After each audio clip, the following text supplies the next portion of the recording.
willfully allow people to underestimate you, to misjudge you, to misunderstand you on purpose without even getting to know who you are. Let them do everything they think they need to do, child. Child, child, and child.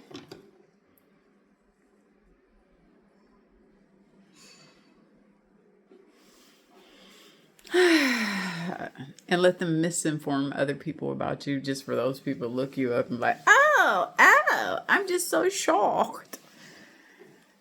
I'm like, most importantly, let people undervalue you. Just remove yourself from people like that. Yeah, I get these calls sometimes from people who are apologizing about, I thought you were this type of person. I thought you were, because they were either making the shit up in their own head. I'm like, it's not my fault you have delusional thoughts and now they've been debunked. So I say that to say this. Let people do them. I've been living in peace, not really knowing that I was being misjudged until somebody tells me, oh, I misjudged. Like, okay, I get that a lot. Let people underestimate you. The beauty of when they do underestimate you, you could just play along with it. Oh, I don't know anything. I mean, what do you think? What do you think about it? Oh, okay. Just play along with the stuff. Especially as a woman, you could definitely have some fun with that. I have fun. I'm like, when to turn that on and when to turn it off. So I'm a big fan of when people underestimate who you are, when they discount you, they try to, kind of just overlook you as an individual in general. You just got to let them do with that, and then when they find out more about you, now they're like, oh, what? I didn't know. It's like, I wasn't investing that kind of time into you. I was just living my life. So I'm a big fan of, I'm shocked too, because I don't care enough to really invest those type of that type of energy or those type of emotions into other people. I just don't do that. It's like there's just too much in life going on in general for me to be hyper focused on misunderstanding or misjudging someone else. It's like you got to have too much time on your hands to be doing that. It's like, find a hobby, honey. Get a hobby, but just let people do what they do. One of the mistakes in people doing that is when they misjudge people. For one, that one person that you misjudged probably runs circles around your head. That's number one. Just because somebody's the loudest person in the room doesn't mean that they're the most accurate. They're just loud. It's wasting all that time with all that loudness. And, it blows opportunities too, because I'm a strong believer that God brings different people into your life at different stages in your life to help you out. And if you're not careful with how you deal with people, then you could be missing out on a blessing, So just be careful of how you treat people and how you have these misconceptions about them when you don't even know who they are. Try to get to know people, start asking generic questions, and let it build from there into more foundational questions. So I don't know. It's just, I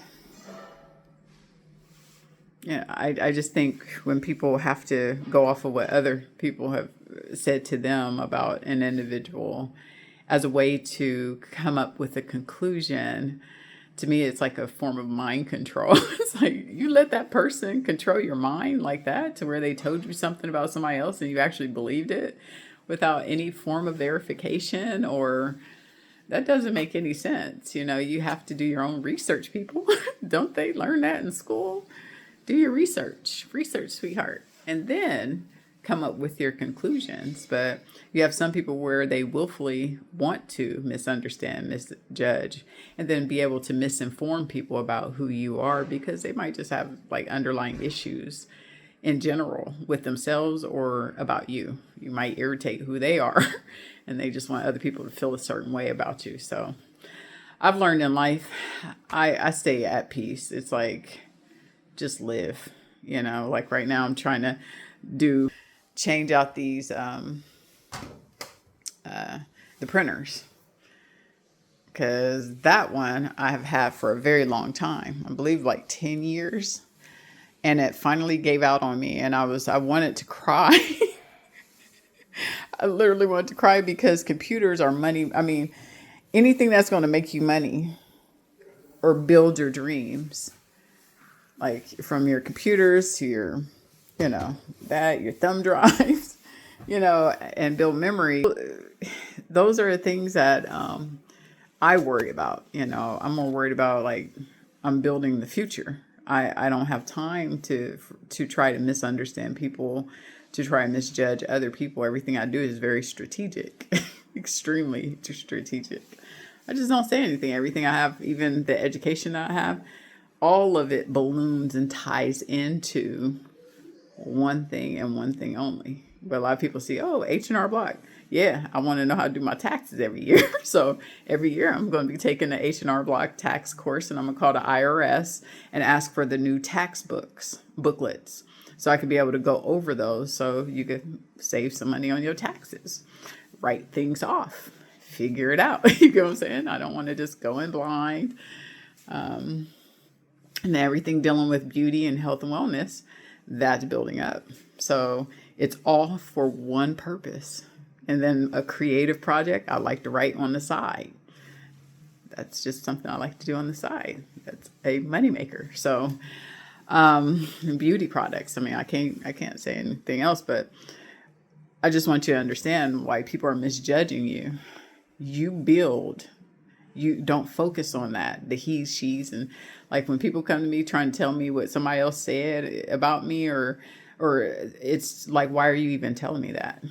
What's your purpose in all of this? Because if I know somebody that I love, I respect dearly is being talked about, I'm going to have a certain amount of defense, but I'm also let people know, hey, go talk to that person, go handle it with that person. Like, I have nothing to do with that. So why are you telling me about them? I'm not going to change my perspective on them just because you have an opinion or you guys had something going on.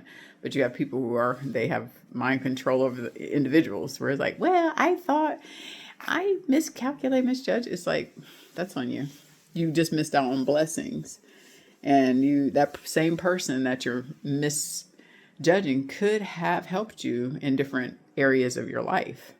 Or it could have been a specific problem that you prayed about that God actually brought that person into your life to talk about.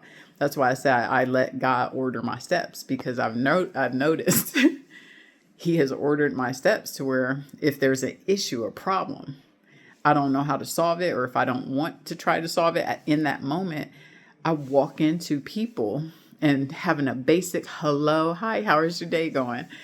And just saying something like that, it brings out the answers that I needed, but it's coming from a different individual. So I've learned you have to be very careful when you talk about ordering our steps.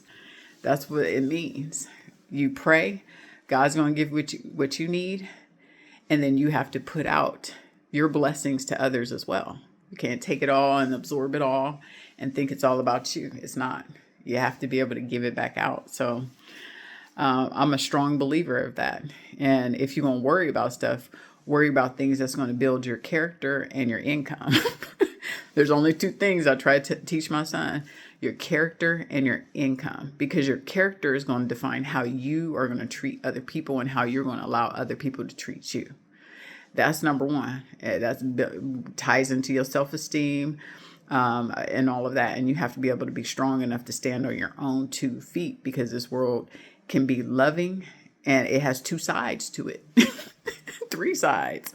It has a loving side, a hateful side, and it has something that sits in the middle.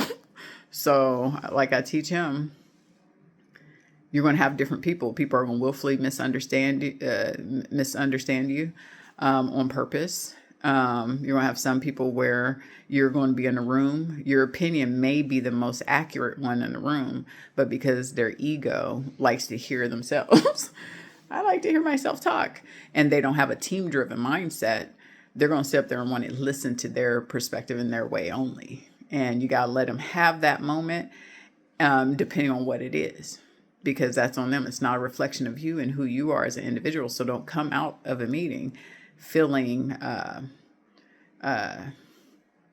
like they decapitated you. Don't do that. Just come out understanding that they missed an opportunity because you were the opportunity. It's just like when people let race get in the way of them hiring specific people, the blessing walked off. You have all of these stories of people learning coding and, all of these tech industries where they reject somebody of color. And then all of a sudden, this person of color goes over there and builds a whole empire. And now they want back in. And that person shut the door because it's like, I gave you an opportunity and you looked at my skin as the deciding factor. You underestimated, you misjudged, you misinformed your team about me. And then now I'm going to go build over here, but I'm peaceful with that. Ari, your rejection was my redirection. Now I'm going out here building a whole empire. You get what I'm saying? So it's the same thing with people. You're not there to care what they think and how they think and why they think, unless it's something that's progressive. It's progressive in its own right. If it's progressive, I want to hear it, But if it's something where you're missing an opportunity because you're clouding your own mind and getting in your own way because you're intentionally trying to misjudge, misinform, because you don't like the way a person looks, if they're light-skinned, if they got their life together. I'm like, people are just weird. Weird. But like I said, I don't want to miss opportunities like that. So I encourage people to stop missing opportunities, running into the very people that could help you when you was just over here talking to your girlfriend or your boyfriend or a friend or a mom, a dad, a sister, brother, cousin, and you were just saying what your needs were. And now God puts somebody that's foreign to you in some way, shape, or form in front of your face. They're there to help you. You just don't know it yet. All of my blessings, every single last one of my blessings came from me running into someone who had an answer that I was looking for. But I don't just take anybody's opinion. I have to see the proof, So if I want to know something from psychology, like real psychologists, I'm going to go talk to a psychologist and be like, what is your thought process on this? And then we could have an exchange. But I'm not going to sit there and listen to somebody that's not in the field and then take their word as the absolute deciding factor. I'm still going to listen because people's opinions are still as strong as anything dealing with science, that has science backing behind it. So, but there's blessings that come into some of these things. And you got to remember people's intent behind what they say and what they're doing. Some people might just automatically come up. That's why anybody that comes up and they're too strong and coming on too strong, I'm like, red flag, red flag. That's called this one. Look, I went out on a date with this one guy and I was like, okay, you need to slow down, Red Bull. Slow down, Red Bull. That's not what we do here. Nah. So it's like you have to be patient, and maintain peace. But just don't misjudge people. Just get to know them. When they show you who they are, just, believe it. And then sometimes you got to do like maybe 3 tests just to be on the safe side. And it's the same with dating and in life, You got to test it out first and then just, okay, that personality, that character. Oh God, no. Like I remember there was a guy, he's like, I've been after you for about 20 years. And I'm like, well, let me educate you on why I didn't want to deal with you. First of all, I didn't know he was after me like that, but because in my mind, it was something different. You were just like an acquaintance type of person. I wasn't thinking along those lines. But then when we spoke more, I was like, okay, well, let's try to have a couple of conversations, see how this kind of goes. And then as soon as he heard something he didn't like, now he's starting to attack. I'm like, whoa, immaturity. We have two different opinions, and this is how you act towards people. I don't think that's right for me. Sorry. And then he kept trying to call to convince me, like, I am the one for you. And I'm like, yeah, you got a whole bunch of money, dude. That's fine. But your character is what I'm looking at. I don't care about your cheddar. I could take care of myself. I care about your character. So if you got the cheddar and the character, honey, that's a beautiful match, as long as the foundation, is right too. But, so I'm just encouraging you today just to make sure, don't misjudge, don't miscalculate, and don't live off your past either. If there was things that happened in your past, grow up from some things, that's fine. Become better in the areas that you need to become better in, and let it go. Let it go and let it flow, honey. When you let things go and let flow, you get your glow. You get what I'm saying? My glow didn't come from me just having glow. It came from the peace in forgiveness, forgiving others and forgiving yourself, and accountability and working through your accountability, understanding some things you won't be able to change. Like, I'm never going to be able to change Iraq. I'm never going to be able to change the aftermath of what that does to your life and how that impacts you. Never going to be able to change that. But I've learned how to manage with the help, obviously, of, the proper people. And then I govern my life.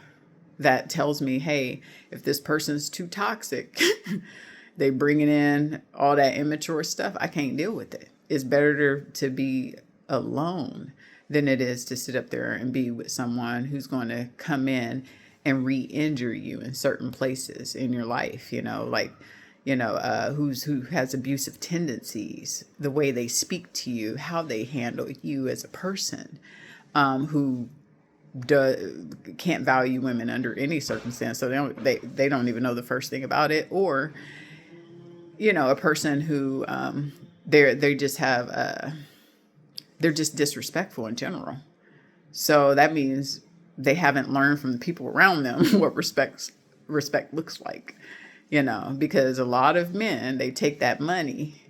They really do. They take, I'm financially, and they think that makes all of who they are.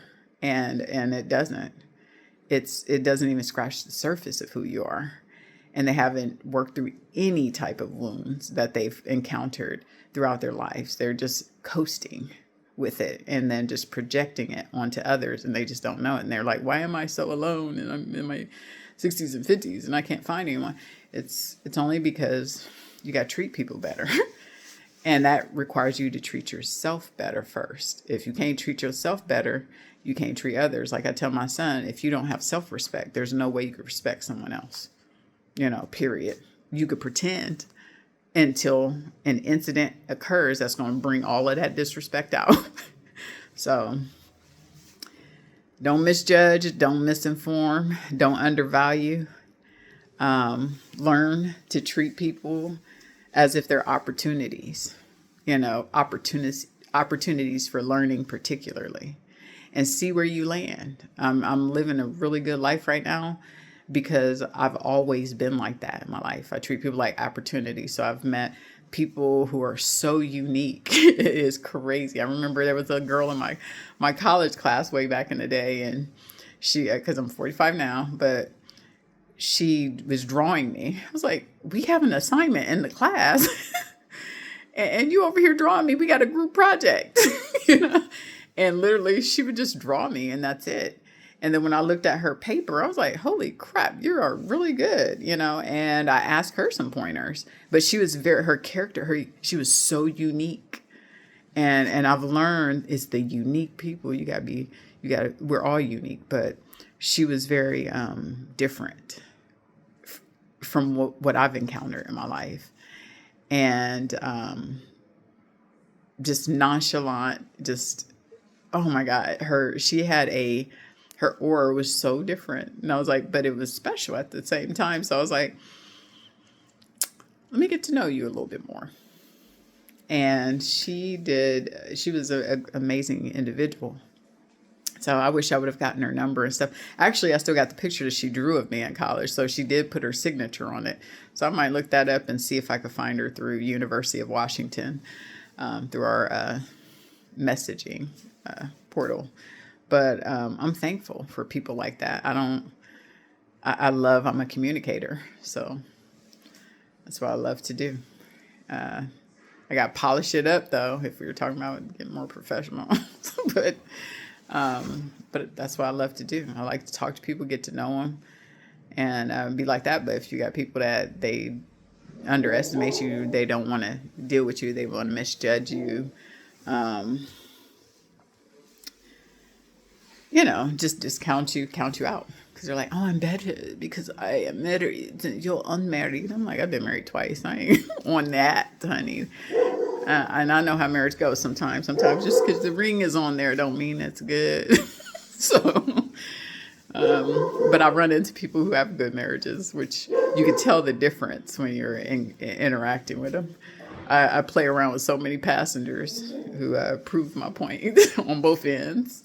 I was even on the cruise and I had a couple right next to me banging on their door, calling each other bees. And I'm like, oh my God, what is this like? It's supposed to be a vacation. So I guess security came and handled them. But it just shows like a cruise doesn't save your marriage. You being married doesn't mean that the person with you is respecting you and that they are going to respect you. So, so I don't have, I like that stuff out. So I don't misjudge either. Anyway, God bless you. Help someone else while you're pursuing your goals. If you're older, you can always learn something new. Just find out what you're passionate about. You can do calligraphy, like anything. So there's always room to learn. I have a dog. I'm still learning about her because I want to strangle her sometimes. She's being demanding. What do you want, woman? Oh, now she's biting me. Okay, I'm coming.